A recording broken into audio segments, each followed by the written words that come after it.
Good morning students. हमारा आज का टॉपिक है एग्रीकल्चर, कृषि। आप सब जानते हैं कि जो भारत देश है वो कृषि प्रधान देश है, यानी कि यहाँ पर बहुत ज़्यादा भाग में यानी कि लगभग 2/3 जनसंख्या जो है वो खेती पर निर्भर करती है। तो कृषि जो है वो एक प्राथमिक क्रिया है। इसमें हम क्या क्या उगाते हैं? फसलों में फल, सब्जियां, फूल और इसके साथ साथ पशुधन पालन भी इसमें शामिल है। विश्व में लगभग 50% लोग ऐसे हैं जो एग्रीकल्चर से संबंधित प्रक्रियाओं में अपने आप को शामिल रखते हैं और लगभग भारत की 2/3 जनसंख्या लगभग कृषि पर निर्भर है। तो इसके साथ साथ इसके लिए डिपेंड करता है कि अनुकूल स्थितियां हों, स्थलाकृति हो, मृदा हो, जलवायु हो, और ये सब कृषि के लिए आवश्यक है। जिस भूमि पर फसल उगाई जाती है उसको कृषिगत भूमि कहा जाता है। इसके साथ साथ आप देख सकते हैं सेकंड पेज पर जो मैप है कि फसल उगाने के लिए उपयुक्त कारक वहाँ पर विद्यमान है। इसी के साथ साथ आप जानते हैं कि जो एग्रीकल्चर में किस किस का होता है। एग्रीकल्चर मतलब कि कृषि, यानी कि सेरीकल्चर। सेरीकल्चर्स में हम किसका उत्पादन करते हैं, प्रोडक्शन करते हैं? रेशम का। उसके बाद आता है पिसिकल्चर। पिसिकल्चर में हम क्या पालते हैं? लगभग मत्स्य पालन, यानी कि मछलियों का पालन, जो कहाँ पे किया जाता है? तालाब में, या तो तालाब खुद बनाया जाए और या फिर पहले से कोई प्लेस हो जहाँ पर पानी इकट्ठा हो रखा हो तो वहाँ पर मछलियों का पालन किया जा सकता है, और या फिर पोखर में भी मत्स्य पालन संभव है। इसके बाद है विटिकल्चर, यानी कि द्राक्षा कृषि, जहाँ पर अंगूरों की खेती की जाती है। इसके बाद आता है हमारा हॉर्टिकल्चर, यानी कि उद्यान कृषि, जिसमें हम क्या करते हैं? सब्जियां, फूल और फल को प्रोडक्शन करते हैं, उनका उत्पादन करते हैं। इसके बाद नेक्स्ट टॉपिक है हमारा फार्म सिस्टम। फार्म सिस्टम में इसको खेती में एक तंत्र के रूप में देखा जाता है।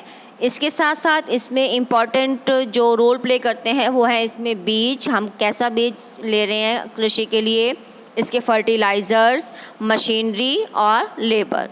इन चारों से मिलकर ही क्या होता है? एक अच्छा कृषि, एक अच्छी फसल को उत्पादन करना संभव हो पाता है, क्योंकि फसल के लिए सिर्फ एक मशीन या फिर बीज या उर्वरक ही आवश्यक नहीं है। इसके साथ साथ उनकी प्रॉपर तरीके से खेती करने के लिए जुताई, बुताई, सिंचाई और निराई और कटाई भी इसकी विशेष कड़ियाँ हैं, यानी कि इन सभी के तहत ही एक अच्छी खेती को किया जा सकता है।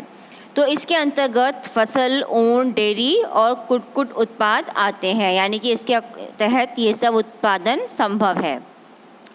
इसके बाद हमारा टॉपिक है type of farming. Type of farming के क्या है कि विभिन्न प्रकार की कृषि कैसे की जाती है। तो इसमें भौगोलिक दशाओं में लगभग मांग, उत्पाद की मांग, यानी कि किस चीज़ की डिमांड है, श्रम और प्रौद्योगिकी, टेक्नोलॉजी के स्तर पर आधार पर कृषि 2 भागों में डिवाइड है, निर्वाह कृषि और वाणिज्य कृषि, यानी कि subsistence farming and intensive subsistence farming. इसमें शिफ्टिंग कल्टीवेशन आता है। शिफ्टिंग कल्टीवेशन के तहत जो एक फसल, मान लीजिए हमारी तैयार हो गई है और हमने उसको काट लिया है, उसके बाद जो उसकी जड़ें हैं उनको क्या किया जाता है? वृक्षों की जड़ों को काटकर और जलाकर भूखंड को साफ किया जाता है, और जो ऐश होती है, जो राख होती है, उसको वापस मिट्टी में ही मिला दिया जाता है। इस प्रोसेस के करने से जो हमारी मिट्टी है, जो हमारी ज़मीन है, उसका जो प्रोडक्शन है वो बहुत ज़्यादा सक्सेसफुल, बहुत ज़्यादा सफलतापूर्वक और बहुत ज़्यादा अच्छा हो जाता है, जिससे फसल जो है वो अच्छी तैयार होती है। नेक्स्ट है इसी में ही नॉमडिक हेल्डिंग, यानी कि चलवासी पशुचारण। इसके तहत क्या है कि एशिया और भारत के कुछ भाग जैसे कि राजस्थान, जम्मू कश्मीर में ये प्रचलन है कि कृषि में पशुचारक अपने पशुओं के साथ साथ चारे और पानी के लिए एक स्थान से दूसरे स्थान पर निश्चित मार्गों में क्या करते हैं? घूमते हैं, जिससे कि क्या होता है? उनको प्रॉपर चारा भी मिल जाता है और उनको इधर उधर इस चीज़ के लिए भटकना भी नहीं पड़ता, जिसमें मुख्यतः आते हैं भेड़, ऊँट, मवेशी, याक और बकरियाँ। तो ये जो पशु चारक हैं ये उनके परिवारों के लिए दूध, मांस, ऊन, खाल और अन्य उत्पादक उपलब्ध कराते हैं और इसलिए इसके साथ साथ उनके पशुओं को चारा लेने में, चारा ग्रहण करने में भी कोई कठिनाई का सामना नहीं करना पड़ता। नेक्स्ट टॉपिक है हमारा कमर्शियल फार्मिंग, वाणिज्यिक कृषि। वाणिज्यिक कृषि में भी 2 टाइप ऑफ कृषि है, वाणिज्य अनाज कृषि और मिश्रित कृषि। इसके द्वारा हमें बहुत सारी पूंजी जो है वो मशीनरी के तहत एकत्रित की जाती है और फसल उत्पादन और जो पशुपालन है वो बाज़ार में विक्रय हेतु किया जाता है। जो मिश्रित कृषि है हमारी, मिक्स्ड एग्रीकल्चर है, उसमें भूमि का उपयोग भोजन और चारे की फसल उगाने के लिए और साथ साथ पशुधन पालन के लिए भी किया जाता है। ये यूरोप, पूर्वी यूएस, अर्जेंटीना, दक्षिणी पूर्वी ऑस्ट्रेलिया, न्यूजीलैंड और साउथ अफ्रीका में प्रचलित है। Thank you.